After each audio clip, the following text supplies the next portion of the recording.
নমস্কাৰ এই মুহূৰ্তত আমাৰ হাতত আহি পৰিছে কেইবাটাও বিগ ব্ৰেকিং নিউজ দিবলৈছো এই মুহূৰ্তৰ এটা বিগ ব্ৰেকিং নিউজ সন্ধানহীন হৈ আছে দেশৰ প্ৰধানমন্ত্ৰী নৰেন্দ্ৰ মোদী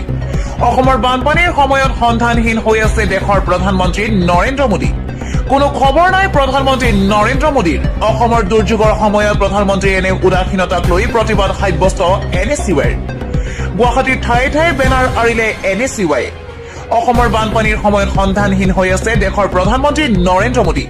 এই খালি বাক্য আছে বেনাৰখনত লগতে কোনো ব্যক্তিয়ে সন্ধান পালে যোগাযোগ কৰিবলৈ আহ্বান জনাইছো for Modi F for Assam F for avoidance লিখা বেনাৰো আৰিছে কংগ্ৰেছৰ ছাত্ৰ সংগঠনটোৱে দিবলৈছো এই মুহূৰ্তৰ আন এটা বিগ ব্ৰেকিং নিউজ ৰজাৰ দৰে আচৰণ নকৰিব হিমন্ত বিশ্ব শৰ্মা বিধায়ক অখিল গগৈৰ সক্ৰিয়নি মুখ্যমন্ত্ৰী ডক্টৰ হিমন্ত বিশ্ব শৰ্মা এই বিপদৰ সময়ত অসমৰ মানুহক অপমান নকৰিব অসমীয়া মানুহৰ মানৱতাক অপমান নকৰিব মুখ্যমন্ত্ৰী হিমন্ত বিশ্ব শৰ্মাই হিমন্ত বিশ্ব শৰ্মাক সকিয়নি বিধায়ক অখিল গগৈৰ অদৰকাৰী ৰজাসুলভ কাম কৰাৰ পৰা আঁতৰি থাকক হিমন্ত বিশ্ব শৰ্মাই বানপানীত যিসকলে মানুহৰ পৰা সহায় বিচাৰিছে তেওঁলোক চান্দা মাষ্টৰ নহয় হিমন্ত বিশ্ব শৰ্মাৰ পোহনীয়া সংগঠনবিলাকেহে চান্দা মাষ্টৰ বানপানীত সহায় কৰা মানুহবোৰ সাধাৰণ মানুহ তেওঁলোকক ইমান অপমান নকৰিব অসমীয়া মানুহক অপমান কৰা হিমন্ত বিশ্ব শৰ্মাই ৰাইজৰ ওচৰত ক্ষমা খোজক এইদৰে মুখ্যমন্ত্ৰী ডক্টৰ হিমন্ত বিশ্ব শৰ্মাক সকিয়নি প্ৰদান কৰিলে বিধায়ক অখিল গগৈয়ে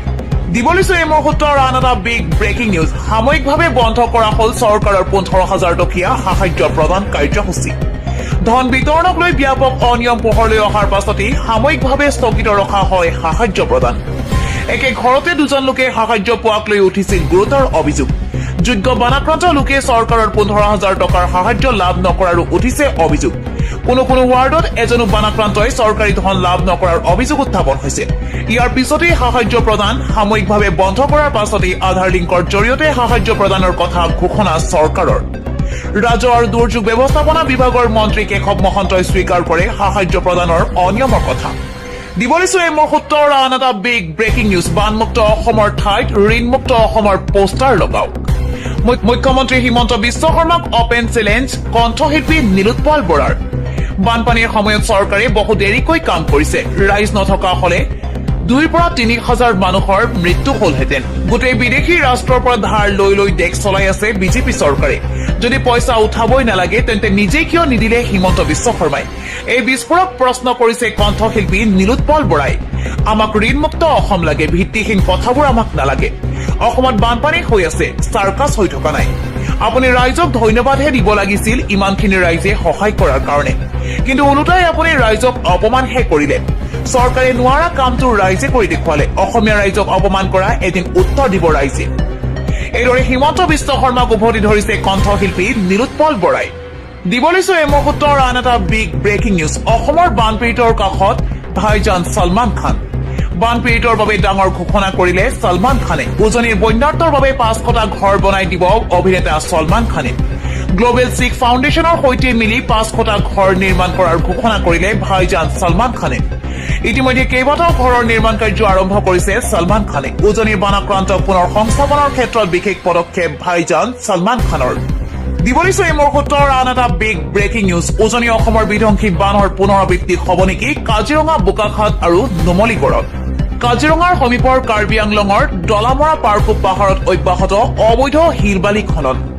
মুঠ 19টা শিলৰ কুৱেৰীৰে পাৰ্কো পাহাৰত চলি আছে ধ্বংসলীলা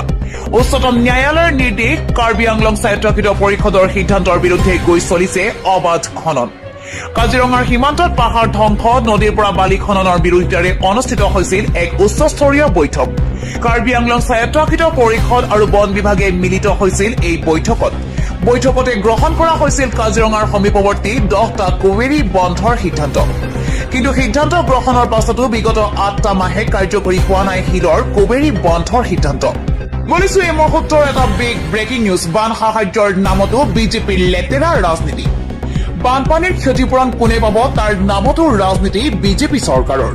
বিজেপিৰ নেতা পালি নেতাই বনাইছে ক্ষতিগ্ৰস্তৰ তালিকা বিমল বৰাৰ প্ৰত্যক্ষ নিৰ্দেশত ক্ষতিপূৰণৰ নামত চলিছে লেতেৰাৰ ৰাজনীতি 19 জুলাইৰ পানী ধ্বংস হয় উজনি অসমৰ 3খন জিলা মৃত্যু হয় প্ৰায় 100জন লোকৰ মৰি শেষ হয় ঘৰৰ পোহনীয়া জন্তু ক্ষতিগ্ৰস্ত লোকলৈ 10 লাখকৈ টকা দিবলৈ দাবী জনাইছিল অখিল গগৈ কিন্তু 10 লাখৰ বিপৰীতে প্ৰতি ঘৰ বানাক্ৰান্ত মানুহক 15,000কৈ টকা দিয়াৰ কথা ঘোষণা কৰে হিমন্ত বিশ্ব শৰ্মাই শেহতীয়াকৈ কিছু উন্নত হৈছে উজনি অসমৰ বান পৰিস্থিতি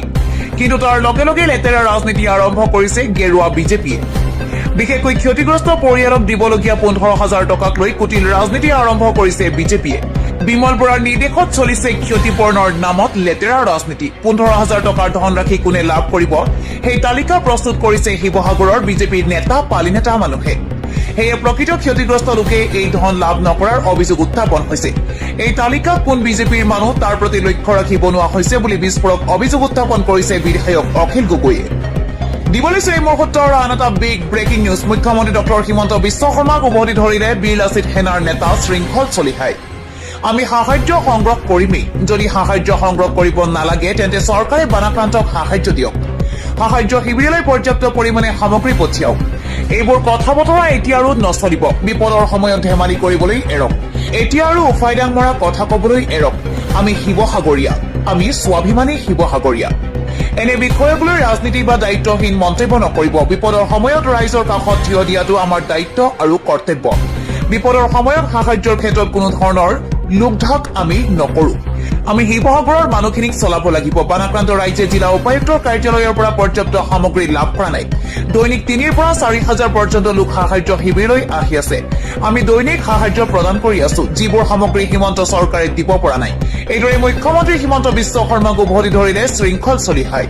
দিবলৈছো এই মুহূৰ্তৰ আন এটা বিগ ব্ৰেকিং নিউজ এফালে বানত বিধ্বস্ত ৰাজ্য আনফালে সুৰা বিক্ৰীক লৈ ব্যস্ত হিমন্ত বিশ্ব শৰ্মাৰ চৰকাৰ সুৰা বিক্ৰীৰ অবিহনে অচল হিমন্ত চৰকাৰৰ আৰ্থিক পৰিস্থিতি ৰাজ্যত সুৰা নিষিদ্ধ কৰাৰ পৰিৱৰ্তে অধিক হাৰত বিক্ৰীৰ বাবে হে নিৰ্দেশনা হিমন্ত চৰকাৰৰ ৰাজ্যৰ ৰাজহ বৃদ্ধিৰ নামত অধিক হাৰত সুৰা বিক্ৰীৰ টাৰ্গেট নিৰ্ধাৰণ হিমন্ত চৰকাৰৰ প্ৰতিখন সুৰাৰ বিপণী বণ্ডেড ৱেৰ হাউচে বিক্ৰী কৰিব লাগিব পূৰ্বতকৈ 7% অধিক সুৰা 2026-27 বিত্তীয় বৰ্ষত সকলো সুৰাৰ বিপণীৰ বাবে অতিৰিক্ত 7% সুৰা বিক্ৰী কৰাটো বাধ্যতামূলক কৰিছে চৰকাৰে নিৰ্ধাৰিত 7% অতিৰিক্ত বিক্ৰী নহলে ব্যৱসায়ীসকলে ভৰিব লাগিব 10% জৰিমনা অনাদায়ী ব্যৱসায়িক ডিফল্টাৰ হিচাপে গণ্য কৰি বাকী থকা ধনৰ ওপৰত আৰোপ কৰা হ'ব বাৰ্ষিক 18% সুদ ৰাজ্যৰ ভিন্ন প্ৰান্তত বানত ডুব গৈ থকাৰ সময়তে হিমন্ত চৰকাৰৰ এই সিদ্ধান্তই সৃষ্টি কৰিছে তীব্ৰ বিতৰ্কৰ দিবলৈছে এই মুহূৰ্তৰ আন এটা বিগ ব্ৰেকিং নিউজ মুখ্যমন্ত্ৰী ডক্টৰ হিমন্ত বিশ্ব শৰ্মা চৰকাৰক 10টাকৈ দাবীৰে আটাচুৰ ভয়ংকৰ গৰ্জন 10টা দাবী পূৰণ নকৰিলে হ'ব ভয়ংকৰ আন্দোলন হিমন্ত চৰকাৰক মুকলি প্ৰত্যাহ্বান আটাচুৰ আজিও শিৱসাগৰ চৰাইদেউ জিলা সম্পূৰ্ণভাৱে বানমুক্ত হোৱা নাই বানপীড়িতসকল দুশ্চিন্তাত আছে মনস্তাত্ত্বিক পৰিৱৰ্তন হৈছে বানে সামাজিক অৰ্থনৈতিক জীৱন তছনছ কৰি পেলালে শিৱসাগৰ চৰাইদেউ জিলাৰ সকলো ধ্বংস হৈ গ'ল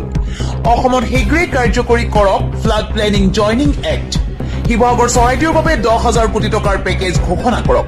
দিখৌ নদীৰ উন্মুক্ত হৈ থকা 15 কিলোমিটাৰ মথাউৰি নিৰ্মাণ কৰক শিৱসাগৰ বান নিয়ন্ত্ৰণৰ বাবে শীঘ্ৰেই যমুনা নদী খনন কৰক নগা পাহাৰত হৈ থকা কয়লা খনন সন্দৰ্ভত ত্ৰিপাক্ষিক আলোচনা কৰক দিখৌ নদীৰ বৈজ্ঞানিকভাৱে খননৰ ব্যৱস্থা কৰক এইসমূহ দাবী যদি হিমন্ত চৰকাৰে পূৰণ নকৰে তেন্তে ভয়ংকৰ আন্দোলন কৰাৰ হুংকাৰ দিছে আটাচুৱে